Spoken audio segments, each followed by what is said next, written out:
নমস্কাৰ, মই জয়ন্ত নাথ।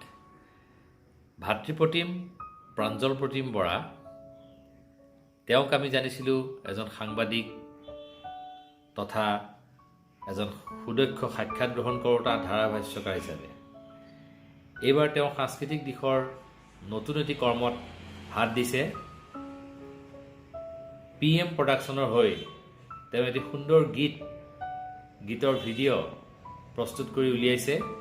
বোকা মাটি, আমাৰ সকলোৰে পৰিচিত, সকলোৰে শ্ৰদ্ধাৰ এগৰাকী কণ্ঠশিল্পী, ৰাষ্ট্ৰীয় স্বীকৃতি পোৱা কণ্ঠশিল্পী তৰালী শৰ্মাই গীতটি কণ্ঠদান কৰিছে।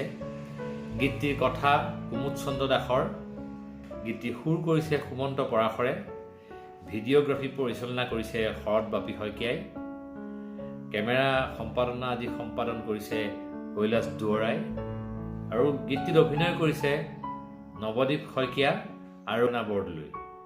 এইখিনিতে কওঁ, প্ৰেৰণাও এগৰাকী সুন্দৰ ধাৰাভাষ্যকাৰ। তেওঁ এইবাৰ প্ৰথম অভিনয় কৰিছে, আমি যি গম পাইছোঁ সুন্দৰ অভিনয় হৈছে। আৰু গীতটি এটি সৰ্বাংগ সুন্দৰ গীত হিচাপে অসমৰ পথাৰ বা বোকামাটি, ধাননি সকলোৰে তাত সংমিশ্ৰণ হৈছে, যিহেতু নামটোৱে বোকামাটি। গতিকে এটি সুন্দৰ গীত হ'ব বুলি আমি আশা কৰিছোঁ।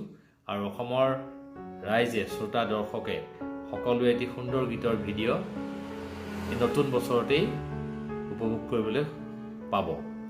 মই গীতটিৰ লগত জড়িত প্ৰাঞ্জল প্ৰতিম বৰাকে ধৰি সমগ্ৰ গোটেই তেওঁলোকৰ টীমটোলৈ মোৰ শুভেচ্ছা জনাইছোঁ। আৰু লগতে মোৰ থাকি গৈছিল গীতটোৰ সংগীতৰ কথাটো, আচল কথাটো থাকি গৈছিল। গীতটোৰ সংগীতৰ দায়িত্বত আছিল প্ৰাঞ্জল প্ৰদীপ ভৰালী। গতিকে গোটেই টীমটোলৈকে মই শুভেচ্ছা জনাইছোঁ আৰু অতি সুন্দৰ গীত ৰাইজে উপহাৰ পাব বুলি আশা কৰিছোঁ। ধন্যবাদ।